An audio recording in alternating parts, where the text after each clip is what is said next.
Good morning, YouTube. Warbles on a lot back with the conclusion of Sunday round table discussion and then a warble rant. Jobless growth of a new economy that is rapidly automating workers out of existence, we could be having a conversation about whether we respond to that by, actually having real industrial policy that creates jobs, or with a sort of Silicon Valley libertarian style approach of a universal basic income. Instead of debating, whether or not we should slash immigration to deal with the creaking infrastructure, we could talk about whether we should be dealing with overcrowded cities by either borrowing to invest in that infrastructure, or Turnbull's policy of compulsory state privatisation to pay for the new infrastructure. And you heard Ken Henry there. Is the kind of tribalism that he's warning about, is that threatening to undermine federal politics further?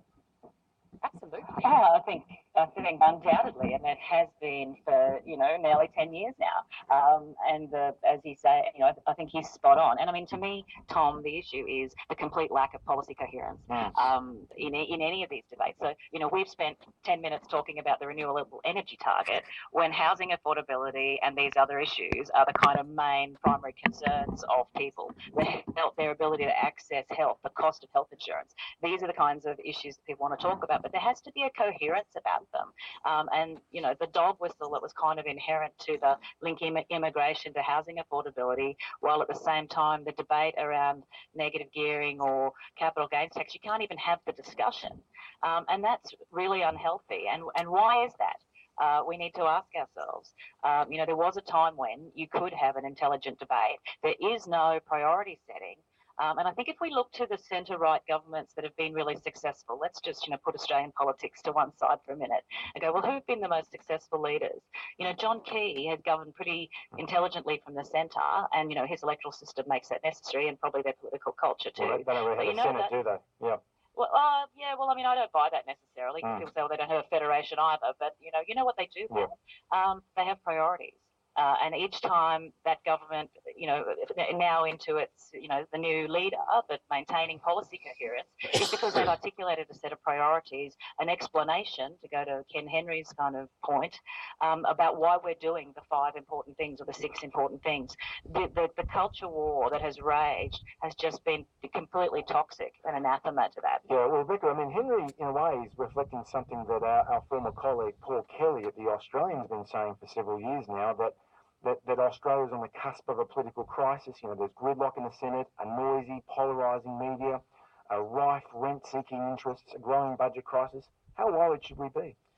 Well, I'm not as worried as many people. I guess I have a naturally optimistic view that humans have persistently and continually improve their lot, and that's what we're doing at this time.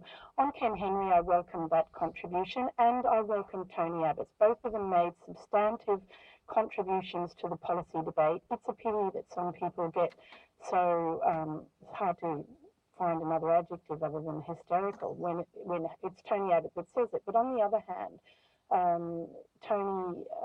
if we hadn't had Tony Abbott launch the book that I contributed to, nobody would be talking about those issues at all. I hope that people will actually focus on the debate. For example, when Anne talks about that there's a dog whistle in talking about linking migration and housing, I mean, it's very straightforward to understand that cost of housing is dependent upon supply and demand. So you increase the demand either through a very large immigration program or through a large birth rate or whatever it is, then you need to keep supply up. And personally, I think that that's the way to go, keep the supply up. But we should have an intelligent discussion about what the migration rate should be. Should it be 400,000? Should it be 160,000?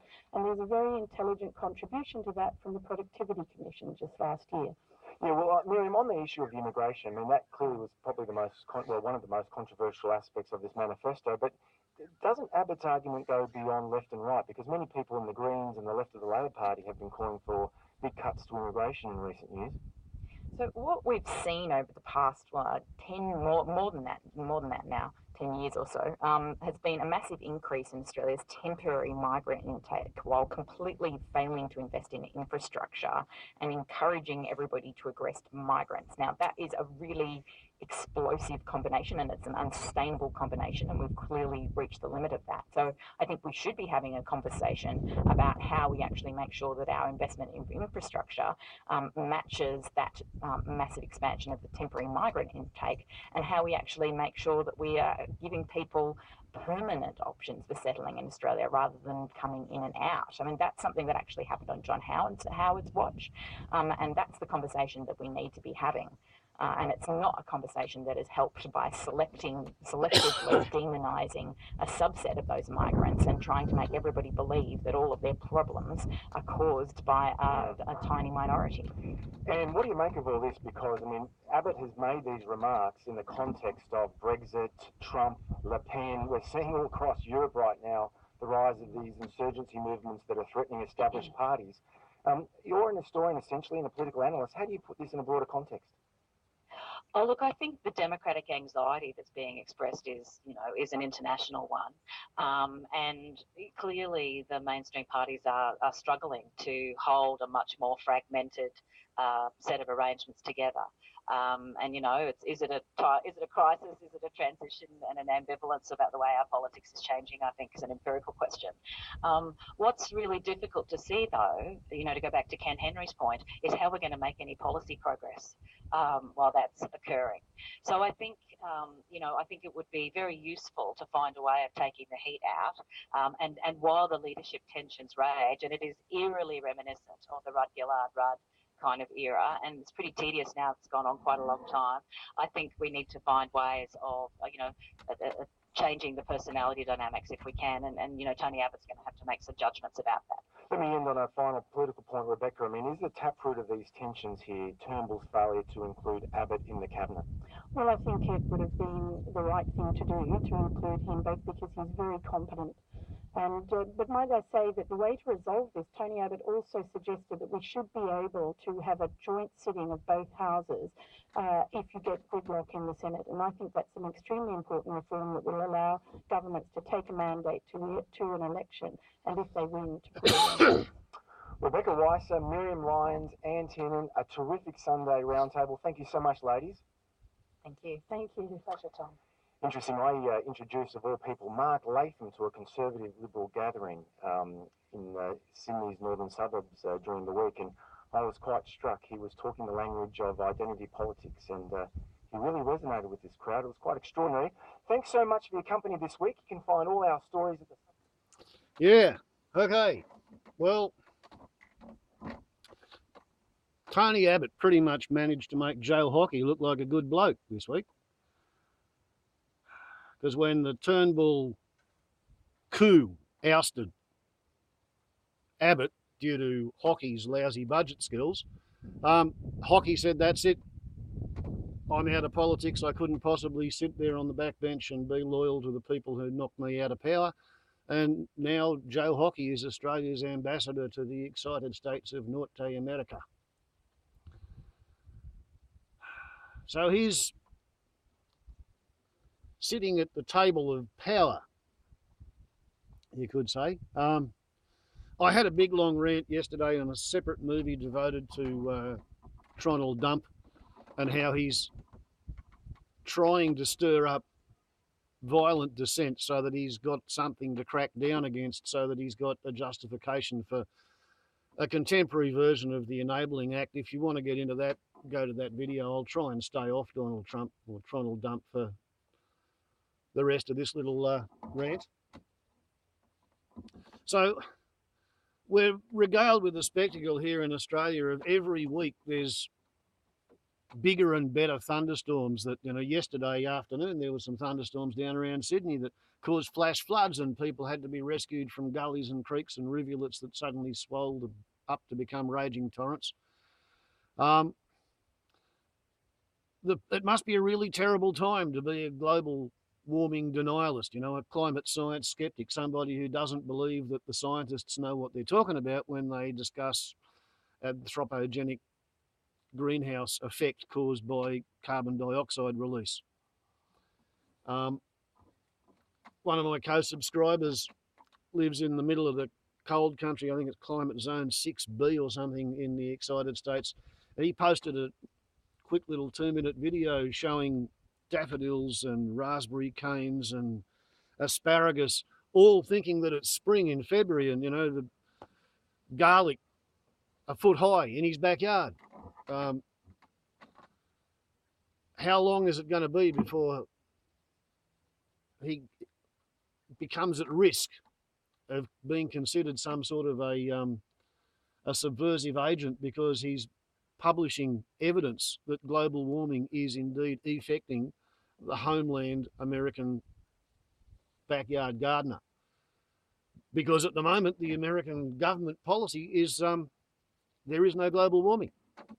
Here in Australia, the Renewable Energy, Clean Energy Finance Commission is about to be reorganised so that it can supply funding for, quote, clean coal. A clean coal power station. Now, that's just sort of a hypercritical combustion power station that runs at the exactly one perfect temperature for perfect combustion. It doesn't actually produce clean exhaust fumes. It just produces a bit less soot. Coal is carbon predominantly, and if you burn carbon, you get carbon dioxide, and it's not the bloody particulate soot that's the problem. It's not sulfur dioxide that's the problem.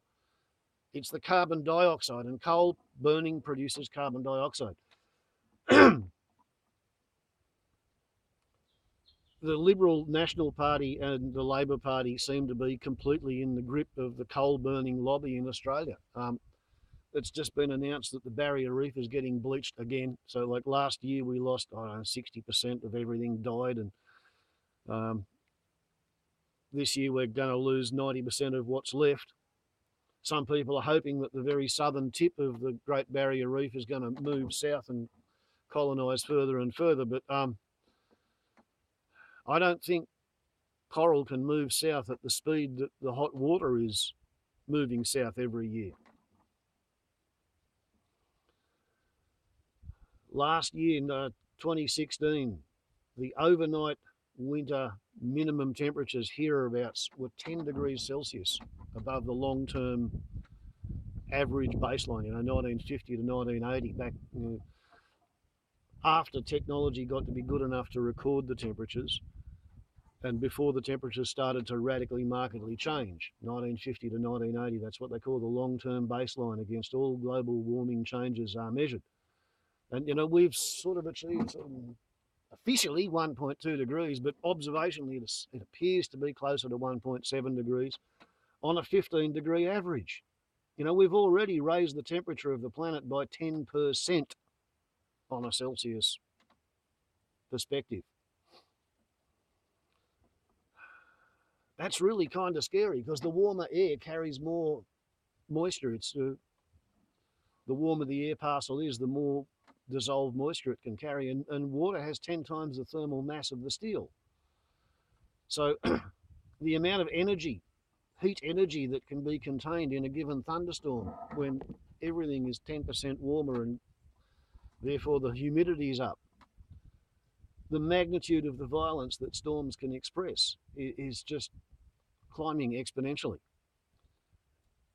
The ability of the environment to degrade social infrastructure like roads and bridges and power lines, the big mighty bad blackout that's knocked South Australia off just before Christmas, or was it after Christmas?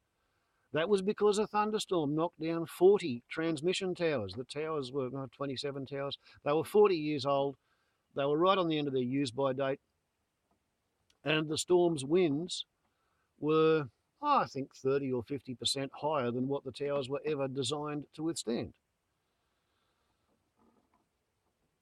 The infrastructure that our parents and grandparents built the civilization on is not capable of withstanding the environmental stress that it's about to be subjected to.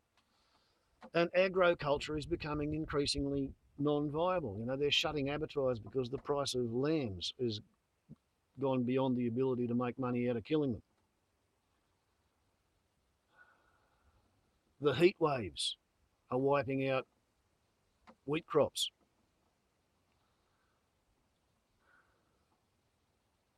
We're in for a very interesting rough, rocky ride. And there's kind of not much that I can think of to do about it, except sit up here on the hills and feed the wildlife and watch and look and listen, because it's all going to get more interesting. The Chinese curses to, may you live in interesting times, because anything that's interesting enough to get into the history books is no bloody fun to be around at all whatsoever. Warbles on a lot to YouTube. The limiting of the upload approaches. Ciao.